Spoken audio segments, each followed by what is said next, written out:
vendosur që këtë aktivitet ta bëjmë me 3 qytete, ose më saktë me 3 qarqe, me Tiranën, Elbasanin dhe Durrësin, kështu që këtu janë gjimnazistë nga të treja zonat. Dhe fokusi në fakt ka qenë një pilotim i një programi që ne duam të bëjmë në nivel kombëtar. Duke qenë se edukimi financiar është një komponent shumë i rëndësishëm, jo vetëm për periudhën që ju jeni në shkollë, por edhe për periudhën pasi të përfundoni studimet dhe kur të shkoni në jetë, të keni mundësinë që të përdorni produktet e ndryshme bankare, të keni mundësinë që të eksploroni çfarë do të thotë të shpenzosh, të kursesh, të investosh. Ne menduam që mënyra më e mirë se si ne t'ja mësojmë këto aftësi, do t'ishte sigurisht në shkollë, duke filluar që nga ata që janë më të vegjël, që nga klasat e para, dhe deri te gjimnazistët dhe duke mbyllur në klasën e 12. Mënyra më e mirë për ta bërë këtë, të paktën nga gjithë studimet që ne kemi parë, nuk është vetëm me libra, nuk është vetëm në formatin tradicional që ju mund t'jeni mësuar, por kemi kuptuar që për të rinjt funksionojnë më mirë lojërat, funksionojnë më mirë pjesa praktike dhe provat, workshopet, trajnimet ku ju keni mundësinë të provoni gjërat në mënyrë reale dhe mos i shihni vetëm në teori. Dhe prandaj ne ulëm me guvernatorin, me bankat e nivelit 2, me Ministrinë e Arsimit, me shoqatën e bankave, me Junior Achievement, me World Vision dhe me shumë aktorë të tjerë për të menduar se si ne mund t'ja u bëjmë më interesant edukimin financiar. Dhe tashmë kemi disa pilote të ndryshme që duam të fillojmë në gjithë Republikën e Shqipërisë. Po përpara se të fillonim të pilotimin, që kemi plan ta fillojmë në muajin e ardhshëm, menduam që të bëjmë të shkollë të vogël të edukimit financiar për t'ju dhënë juve një shije të secilit nga programeve pilot që ne kemi plan të implementojmë. Dhe në këtë mënyrë ju do të jeni ata që zgjidhni, që do të thotë në fund të këtyre 2 ditëve, ku ju do keni mundësinë të provoni dhe të flisni me ekspertët e fushave të ndryshme, qoftë me bankat, qoftë me faktorët e tjerë ndërkombëtar, siç është Junior Achievement dhe World Vision, qoftë me Bankën e Shqipërisë ku do mësoni pak më shumë për gjithë sistemin, do keni mundësi në fund fare të na thoni se kush ishte pjesa që ishte më interesante për ju, kush ishte metoda më e mirë, kush ishte programi më i mirë, kush ishte ajo pjesë që juve ju mbeti në mendje gjatë këtij trajnimi 2 ditor. Të dashur nxënës, të dashur miq, edhe për mua është gjithashtu kënaqësi që të organizojmë këtë aktivitet në bashkëpunim me Ministrinë e Shtetit për Rinin dhe Fëmijët për edukimin financiar, sikurse edhe ministri e përmendi, edhe për Bankën e Shqipërisë, edukimi financiar ka qenë një nga objektivat dhe punët kryesore që kemi pasur në vëmendje prej shumë viteve. Nuk e di sa jeni ju ndjeni, po Banka e Shqipërisë çdo vit organizon javën globale të paras. Ne së fundi kemi miratuar dhe një strategji kombëtare për edukimin financiar. Kjo strategji kombëtare për edukimin financiar është një rang më të gjerë, se Banka Qendrore ka disa funksione makro që janë pak të komplikuara dhe nuk do t'i shpjegojmë tani,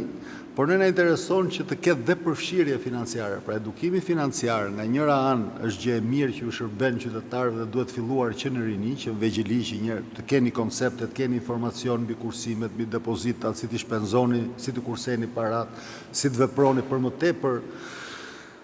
Sot jemi në kohën e digitalizimit dhe ka element të tjerë që lidhen me mënyrat e përdorimit paras, që është pagesat me celular, pagesat me karta që ministri e përmendi. Pra dhe ky informacion është shumë i rëndësishëm.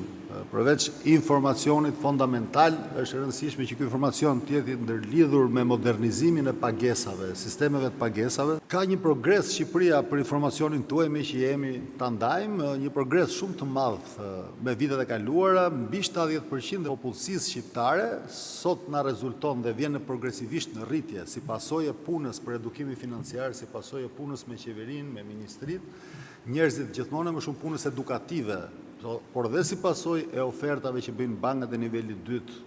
dhe punës së tyre, përfshira financiare e numri popullatës me llogari bankare, me transakcione bankare është mbi 70% në krahasim me 30-40% që ishte rreth 6-7 vjet më parë. Kjo është tregues shumë i mirë që ne përpiqemi ta përmirësojmë. Ne kemi një lëndë që kemi përgatitur ka vite që kemi dhe është financa personale në duart tuaja, që është një nga lëndët e shkollave të mesme, që ka një informacion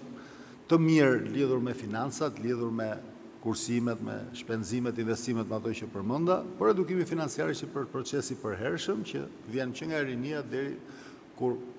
qytetari rritet, bëhet i rritur, i maturuar dhe duhet gjithashtu të menaxhoj mirë financat e tij personale.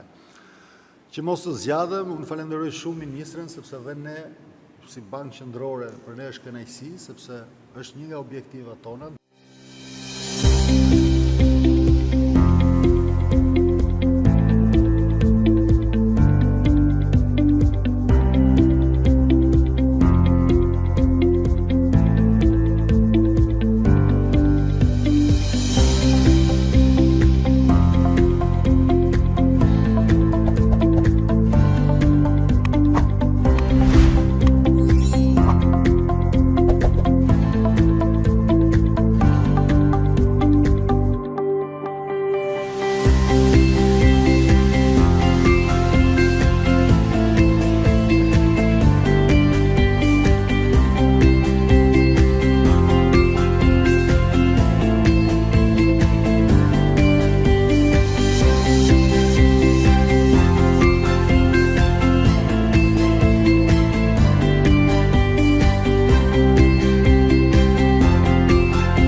Kjo fundjavë ishte një fundjavë e kaluar ndryshe, e mbushur me plot aktivitete dhe veprimtari që do të më shërbejnë mua, jo vetëm në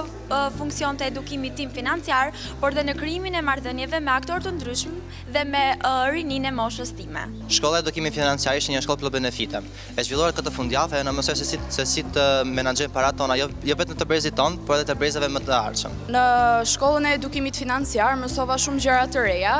si për shembull menaxhimin e paras, taktika se si mund t'i menaxhojmë parat. Për mua ishte herë e parë për të provuar këtë eksperiencë dhe